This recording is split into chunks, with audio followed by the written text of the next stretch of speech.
Welcome to Nightmare Fuel Stories. Don't forget to like and subscribe if you enjoy the stories. Number personal viewing, I first noticed something was off about my streaming recommendations on a Tuesday night in October. Rain pattered against my apartment windows as I scrolled through Next Stream, the new service I'd subscribed to a month earlier. Their algorithm was supposedly revolutionary, hyper-personalized content delivery, according to their marketing. That night, exhausted from a 10-hour shift at the accounting firm, I noticed a show I'd never heard of, Balance Sheets After Dark. The thumbnail showed a dimly lit office with spreadsheets projected onto a wall, numbers glowing ominously. I laughed at the coincidence. I'd spent my entire day reconciling accounts for our biggest client. That's weirdly specific, I muttered, scrolling past, but curiosity pulled me back. The description read, "An accountant discovers irregularities that lead him down a dark path of corporate conspiracy." It was oddly tempting, like finding a show made just for me. I clicked play, expecting some generic thriller with questionable accounting practices as a flimsy plot device. Instead, the opening scene showed a man, mid-30s, thinning hair, perpetually worried expression, sitting at a desk identical to mine. Not similar, identical, same scratched corner where I'd dropped a stapler last year. Same faded coffee stain on the right side. He even had my brass nameplate, Daniel Mercer. A chill ran through me. The character wore a blue button-down with a small ink stain on the pocket, exactly like the shirt I'd worn that day. As he scrolled through spreadsheets, the camera zoomed in on a specific accounting error that had consumed my afternoon. I paused the show, heart racing. This had to be a coincidence, an extremely unlikely one, but still. I took a deep breath and pressed play again. The character, this other Daniel, muttered to himself as he worked. If Thompson would just organize his receipts properly, I wouldn't have to stay late fixing this mess. My mouth went dry. I had said those exact words to my empty office at 6:43 p.m. I shut my laptop, suddenly cold despite the apartment's warmth. It was just an algorithm doing its job too well, I told myself. They probably had access to my work email, my calendar, my browsing history. Privacy was dead anyway, everyone knew that. Still, I slept poorly that night, dreaming of cameras hidden in my office walls. The next morning, I convinced myself I'd exaggerated the similarities. Algorithms were good, but not that good. I'd been tired and my mind had filled in details that weren't there. I avoided Next Stream for 3 days. On Friday night, after 2 glasses of wine and with a storm raging outside, my resolve weakened. I opened the app, half expecting Balance Sheets After Dark to be gone, a figment of my imagination. Instead, it was prominently featured with a new episode. Beneath it was a new recommendation, Midnight Neighbor. The thumbnail showed my apartment building from across the street. My finger hovered over the tile. This was crossing a line, wasn't it? But again, curiosity won. I clicked. The show opened with a night shot of my building, then cut to a man who looked remarkably like Mr. Kessler from apartment 3B, peering through his blinds at something across the courtyard. The camera panned slowly, revealing he was watching a window I recognized as my own. In it, the silhouette of a man, me, moved around a kitchen. "He's alone again tonight," Mr. Kessler's character said to someone off-screen. "Always alone. Always watching those shows." I slammed my laptop shut and yanked the curtains closed. This wasn't just personalized content, this was surveillance. I grabbed my phone to cancel my subscription but hesitated. What if I was overreacting? What if this was all an elaborate coincidence? I needed proof before sounding crazy to some customer service representative. The next day, I made a point to do something unusual. I rearranged my living room furniture, moving my couch to the opposite wall and placing my reading lamp in a corner where it had never been before. I ordered takeout from a restaurant I'd never tried and ate it wearing a bright yellow shirt I'd received as a gift years ago but had never worn. That night I opened Next Stream again. A new show topped my recommendations, The Yellow Shift. The thumbnail showed a man in a yellow shirt, sitting on a couch positioned exactly as mine now was, eating from the same distinctive takeout containers I'd just emptied. My hand trembled as I pressed play. The episode began with the man, clearly meant to be me despite the actor looking like a more polished version, finishing his meal. Then he looked directly at the camera and said, "Are you convinced now, Daniel?" I nearly fell off my couch. This wasn't a show, this was a message. The character continued, "We've been waiting for you to notice. You're more resistant than most, but now that you're paying attention, we can begin." I disconnected my TV from the internet, unplugged my router, and covered my laptop's camera with tape. I spent the night researching Next Stream on my phone, looking for any reports of invasive surveillance or personalized content that crossed ethical boundaries. I found nothing concerning, just glowing reviews about their intuitive recommendation engine. The company had appeared seemingly overnight 6 months ago and quickly gained market share with their low subscription fees and promise of content, so personalized it's like we read your mind. Their headquarters was listed as a shiny office complex in Seattle, with all the expected corporate transparency pages and privacy policies. Nothing suggested they were doing anything more sinister than what every other tech company did, harvesting data to serve targeted content. But what I'd experienced went far beyond that. I called in sick to work on Monday and drove to a coffee shop 3 towns over, paranoia making me check my rearview mirror every few minutes.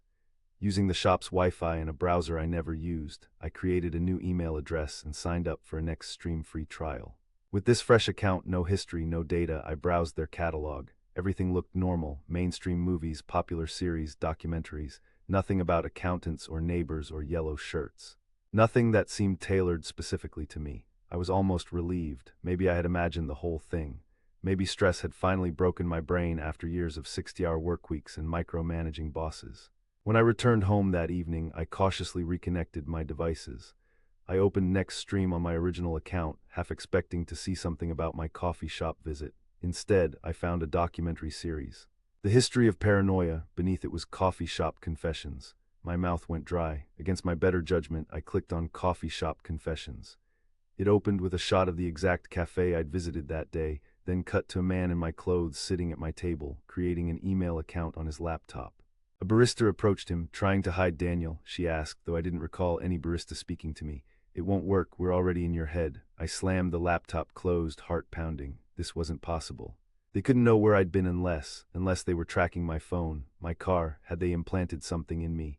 I checked my entire apartment for cameras, unscrewing vent covers and light fixtures, looking behind picture frames and inside smoke detectors. I found nothing, which somehow made it worse. That night I dreamed I was on a soundstage. Cameras surrounded me, and a director kept shouting, "More fear, show us more fear." When I tried to run, I realized the set was built like a maze with no exit. I woke up drenched in sweat at 3:17 a.m. My TV was on, though I was certain I'd unplugged it. Next Stream's logo pulsed gently on the screen. "You can't escape your audience, Daniel," said a soft voice from the speakers. "They've grown quite attached to you." I yanked the TV's power cord from the wall, but the screen remained lit. The logo dissolved into a live stream of me, standing in my bedroom in my sweat-soaked t-shirt, eyes wide with terror. I ran, grabbed my keys, my wallet, and nothing else. Drove until sunrise with no destination in mind, eventually stopping at a motel so remote it advertised "no Wi-Fi," as if that were a selling point. For 3 days I stayed there, disconnected from everything. I paid cash, used no cards, kept my phone off and battery removed. I was safe in my digital detox, or so I thought. On the 4th morning, I turned on the ancient TV in my room, seeking mindless distraction from cable news. Instead of CNN, the screen showed Next Stream's interface, my watch list, my recommendations. A new title appeared. Motel Madness. I checked out immediately and drove to my sister's house 2 states away. I hadn't spoken to Elaine in months, one of many relationships I'd neglected in favor of work, but she took one look at my haggard face and ushered me inside. "Jesus, Dan, you look like hell," she said, leading me to her guest room. What happened? I couldn't tell her the truth, that some streaming service was stalking me, creating custom content about my life, somehow following me across devices and distances. "She'd have me committed, burnout," I said simply, "needed to get away." That night, after a home-cooked meal and genuine conversation that momentarily distracted me from my paranoia, Elaine mentioned she'd been binging a new show. "It's on that new platform, Next Stream," she said, and my blood froze. "Their recommendations are incredible. Last week they suggested this show about a woman whose brother shows up unexpectedly after months of no contact. It was like they knew you were coming." My fork clattered to my plate. "You watch Next Stream. Everyone does. Silly. Best thing since Netflix. Want to watch something together?" Like old times, I declined, citing exhaustion, and retreated to the guest room. Sleep evaded me as questions multiplied. Was Elaine part of this somehow? Was Next Stream watching me through her devices? Or was this all an elaborate breakdown, my mind fracturing under the weight of modern isolation? In the morning, while Elaine was in the shower, I checked her laptop. Her Next Stream account showed normal recommendations: cooking shows, her passion; crime documentaries, her guilty pleasure; and romantic comedies, her comfort viewing. Nothing about brothers or unexpected visits. I was both relieved and more confused than ever. I stayed with Elaine for a week, using no internet-connected devices, before the guilt of imposing on her hospitality drove me back home. I returned to find an eviction notice on my door. I'd missed rent payments during my paranoid exile, and a termination letter from my firm for abandoning my position without notice. In a matter of weeks, my carefully constructed life had imploded, and for what? Fear of a streaming service. I laughed bitterly as I packed my essentials. I'd have to crash on a friend's couch while figuring out my next move. As I was unplugging my rarely used gaming console, my TV flickered to life. "We've missed you, Daniel," said a voice from the screen. Next stream's logo pulsed like a heartbeat. I should have run again. Instead, exhaustion and curiosity rooted me in place. "What do you want from me?" I asked the empty room, feeling ridiculous and terrified simultaneously. The screen changed to show a new title. Daniel's Decision. The description read, "A man at the end of his rope discovers the truth behind the screen." My hand moved as if controlled by someone else, grabbing the remote, selecting the show. It opened with me, the real me, not an actor, standing in my half-packed apartment, watching my TV, a perfect mirror of this moment. "The truth, Daniel," said a narrator, "is that reality is subjective. Yours has been curated for maximum engagement." The camera pulled back, revealing that my apartment was a set. Beyond its walls were darkness and the silhouettes of countless people watching. "Your life generates content consumed by millions," the narrator continued. "Every fear, every paranoid thought, every desperate action, it all translates to viewership, to revenue, to purpose." The scene shifted to show meeting rooms where executives reviewed metrics of my life. Charts labeled fear response and paranoia index and audience retention covered whiteboards. "We selected you years ago, Daniel.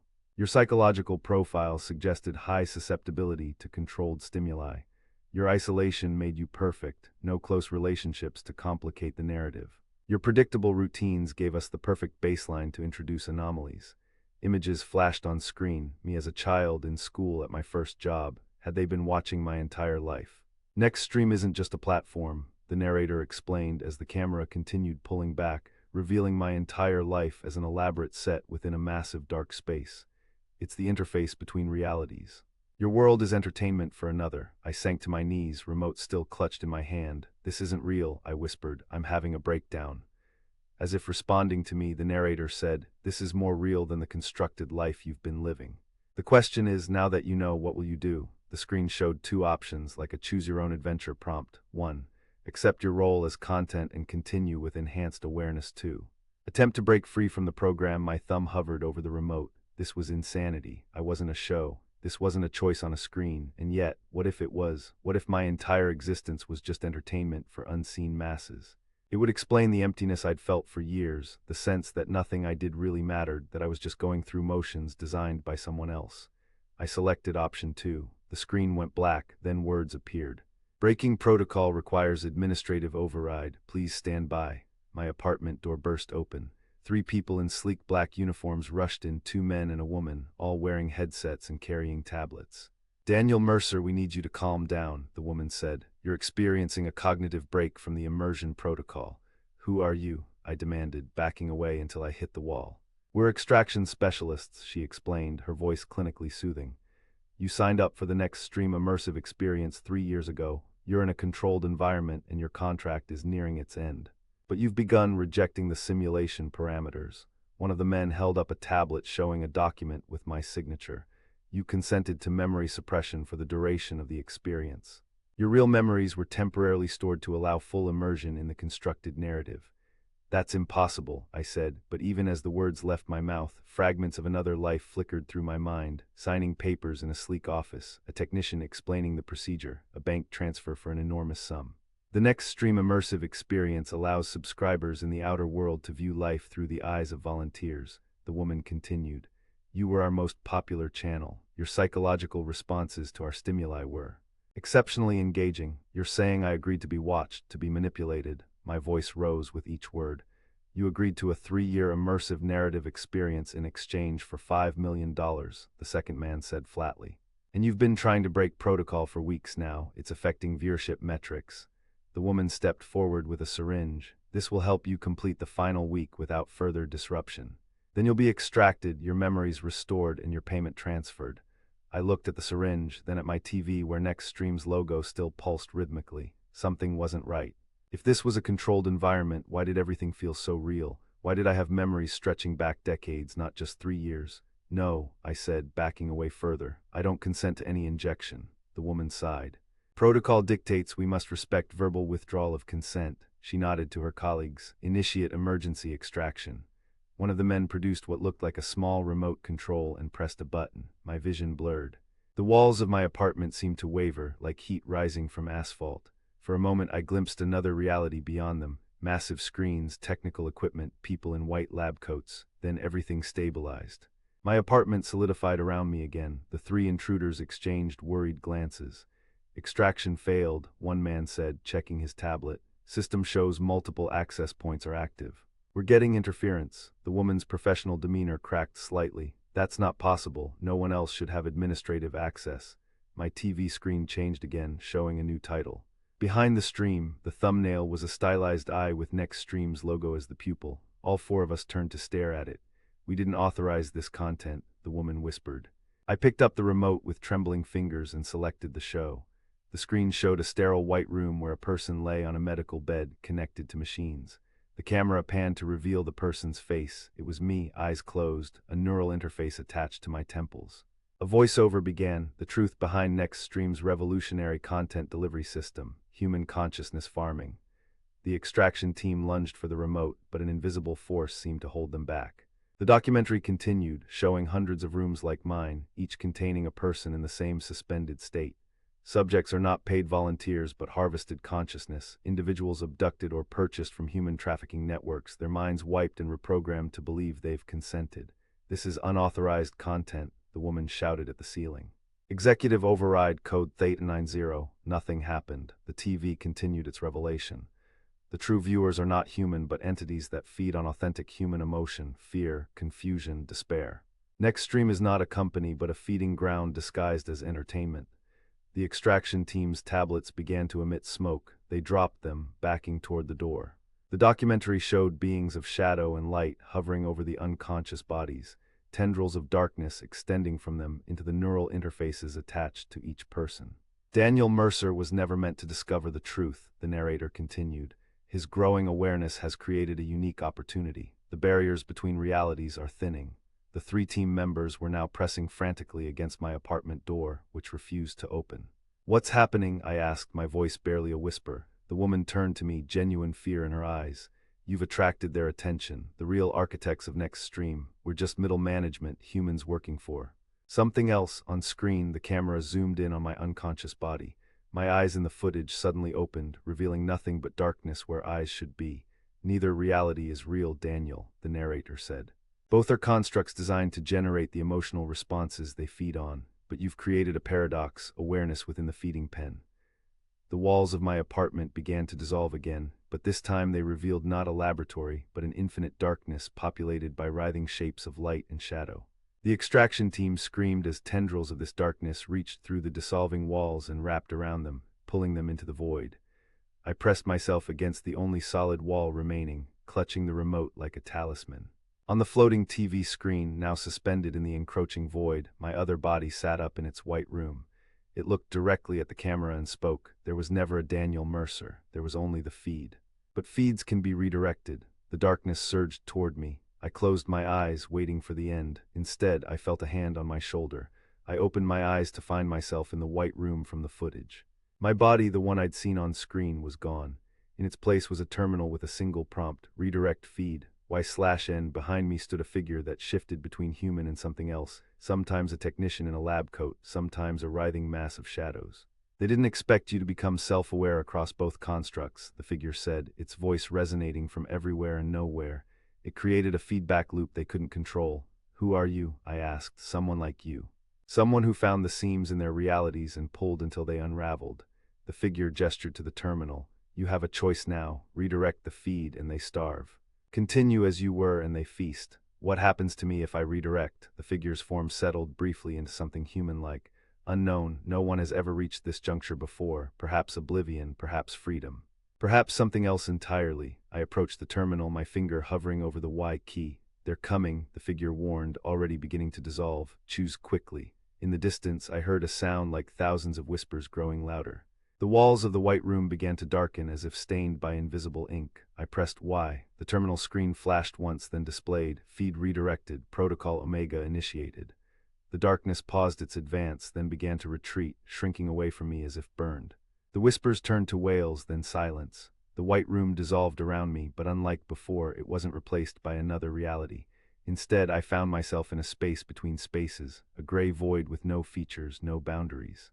A text prompt appeared before me, floating in nothingness. Construct new parameters. Y/N. I hesitated.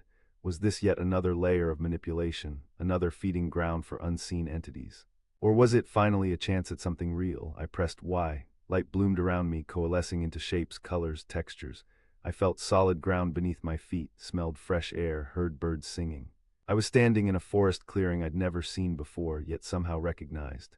In my pocket, I found a small device like a remote control. Its single screen displayed a message: Creator Mode activated. Proceed with caution. I looked around at the world forming itself around me, trees growing, sky deepening, distant mountains taking shape. Was this reality? Another simulation? Did it matter? For the first time in as long as I could remember, I felt something like peace. Whatever this new existence was, I would no longer be merely content for unseen viewers. I would be the author of my own story. I pocketed the device and began walking toward the horizon, where a small town was materializing in the distance.